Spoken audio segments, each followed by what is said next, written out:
Hey, bonjour mes très chers abonnés, je suis trop contente de vous retrouver sur ma chaîne. Aujourd'hui, j'ai décidé de vous faire une réaction à chaud du nouvel épisode Just Twilight, le chapitre 57. Yeah, je suis trop contente à chaque fois qu'il y a un nouvel épisode qui sort. Je suis super excitée et vraiment pour moi, ce genre d'échange avec vous me permet de partager avec vous à chaud mes émotions, toutes mes réactions. J'ai vraiment envie de discuter avec vous de tout ça parce que vraiment, je suis super excitée par ce manga. Pour moi, c'est vraiment une histoire... Ah, qui me parle, voilà.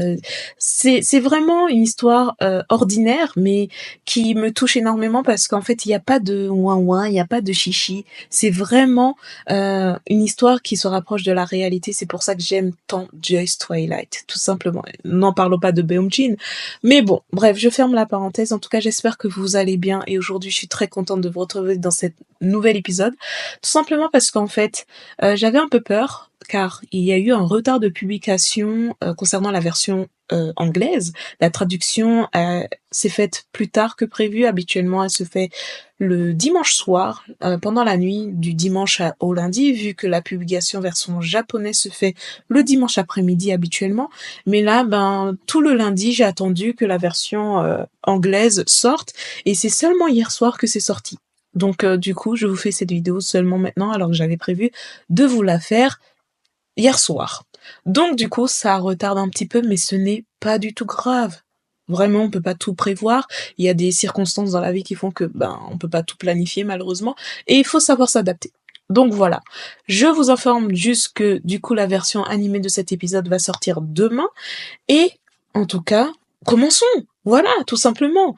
Je suis super excitée parce que ce nouveau chapitre nous donne encore plus d'informations sur notre couple préféré et notamment concernant l'enquête. Alors c'est un épisode qui va être axé plus sur l'enquête cette fois-ci, où on y découvre que forcément Monsieur Choi Yun-bok, qui était le principal suspect, pardon, excusez-moi, qui était le principal suspect, va avouer par ses aveux tout simplement qu'il est effectivement le coupable de cette histoire. Alors, remettons-nous dans le contexte. Dans le fameux chapitre 56, on y voyait dans les dernières images Jin Yoon qui avait pris la décision de monter à l'étage, là où se trouvait cette fameuse lumière intrigante, je dirais, qui, on le savait tous, était un fameux piège qui était tendu par Monsieur Choi Yun-bok.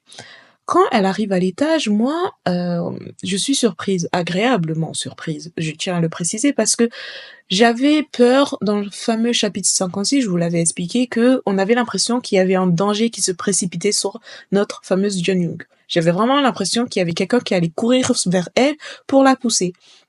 Et en fait, vous avez très bien répondu dans le fameux quiz la semaine dernière en disant que non, c'était Beonjin, vous pensiez qu'il allait la sauver. Et vous aviez raison, et je suis trop contente que vous ayez raison, tout simplement parce que moi je voulais pas qu'il lui arrive quelque chose à notre fameuse Yeon Young, et je suis trop contente que dans ce fameux chapitre 57, tout au début, ça débute sur une discussion en fait, tout simplement entre Choi Yun-bok et Yeon Young. Je trouve que l'auteur de ce manga est vachement très fort. Pourquoi? Parce qu'en fait il arrive à voilà, tourner les événements à son avantage, et je trouve ça particulièrement fort, surtout que au niveau de la qualité des dessins, franchement, je suis super, voilà, pour moi, c'est un, comment on dit ça déjà?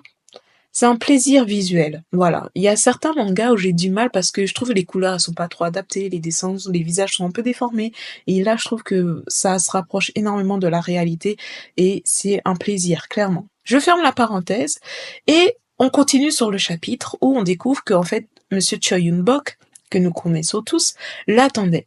Clairement, il avait décidé de lui faire un piège. Et pourquoi? Parce qu'en fait, il fait genre le style, le mec, oui, je cherchais un truc que j'ai oublié, donc je suis venu le rechercher.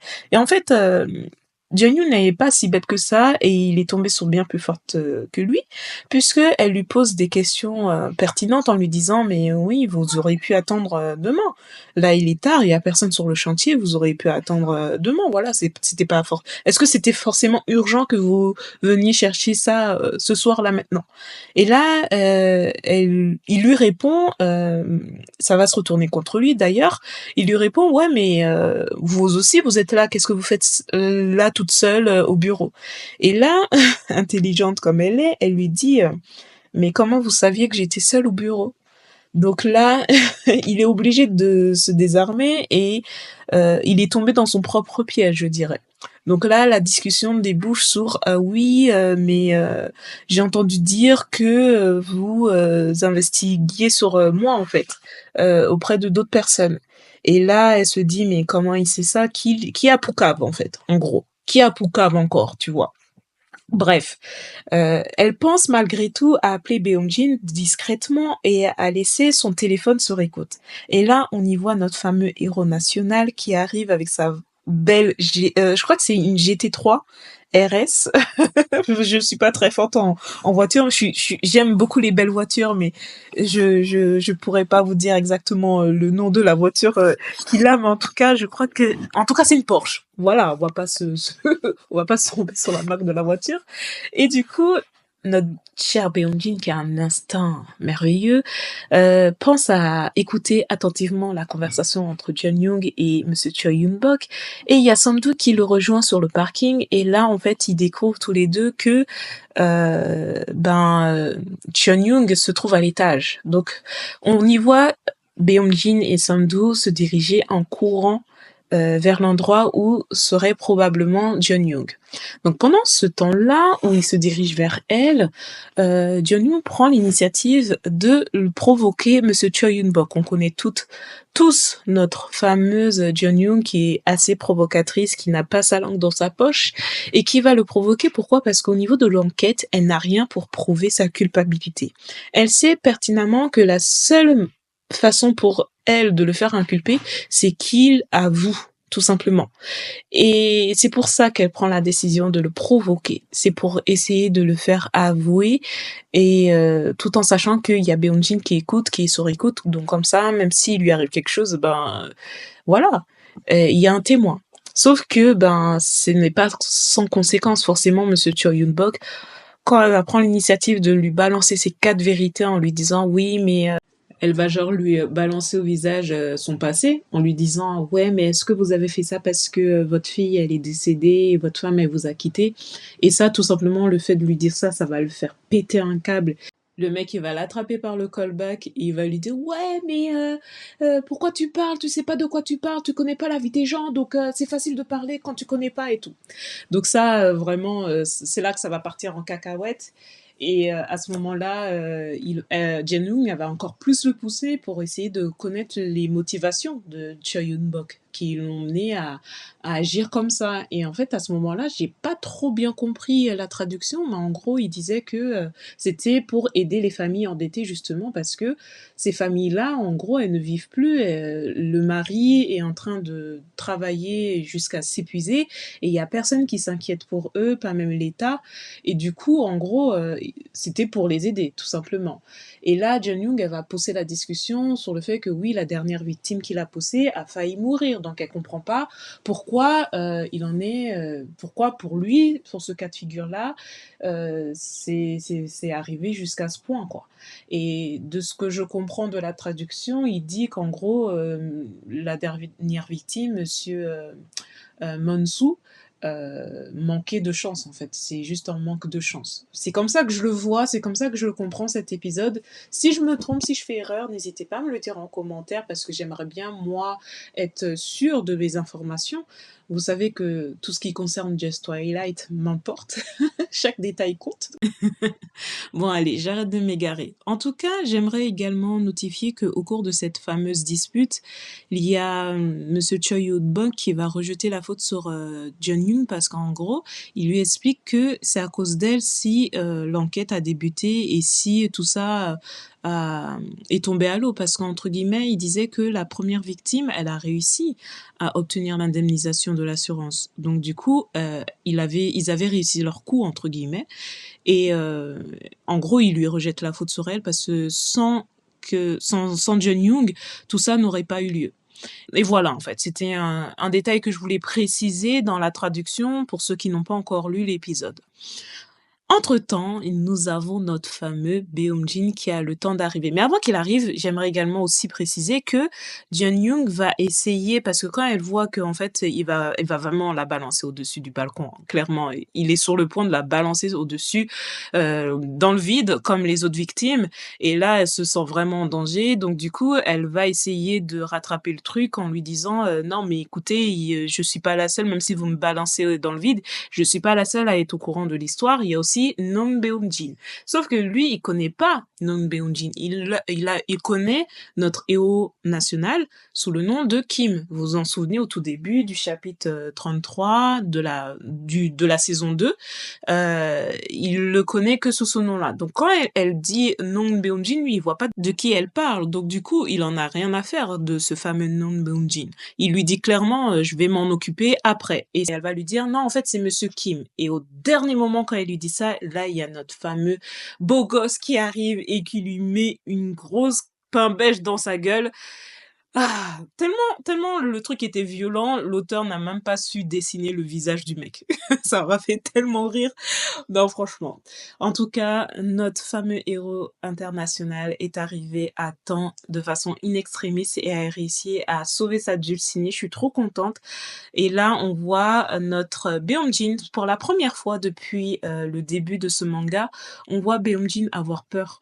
Alors, je sais pas si vous avez remarqué, mais les expressions de Beomjin, moi, je les note toutes, hein. Donc, clairement, là, c'est la première fois qu'on voit un Beomjin qui a eu peur, en fait, clairement, de perdre sa chérie. Et c'était trop, trop mignon. Trop mignon. Et on voit Jeon-young qui se recroqueville sur elle-même parce qu'elle réalise qu'elle a vraiment failli mourir à cet instant-là ou qu'elle a vraiment failli être blessée gravement. Et du coup, elle reprend ses esprits et elle dit à Samdou d'appeler la police. D'ailleurs, elle pensait pas que Samdou était encore présent sur place. Et là, t'as Samdou qui lui répond, oui, mais j'ai préféré vous attendre que le boss arrive avant de vous quitter toute seule. Et il lui dit, ben, je suis soulagée de l'avoir fait. Et du coup, voilà, notre chapitre se termine dans ces circonstances-là avec un gros câlin bien mérité. Et voilà, je suis trop contente. Comme à mon habitude, j'ai toujours l'impression que les chapitres sont extrêmement courts.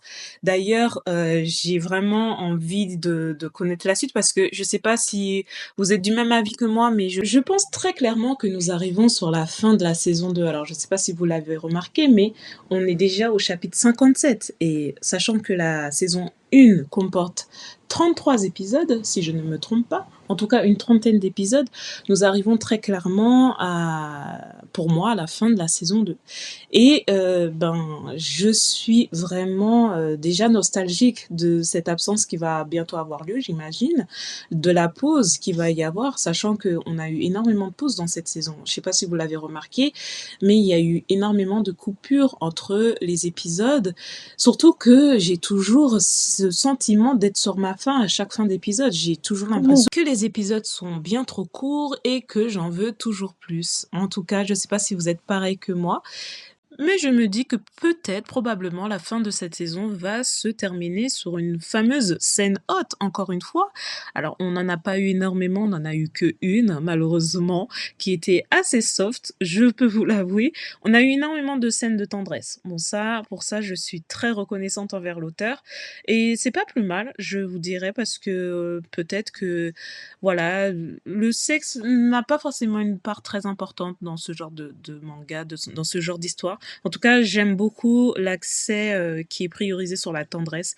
C'est tellement beau à voir. Donc peut-être qu'on aura une fin inoubliable, en tout cas. Je l'espère. Pour ma part, l'épisode touche à sa fin. J'espère qu'il vous aura plu. Je vous fais de très gros bisous et à demain pour la version animée de l'épisode.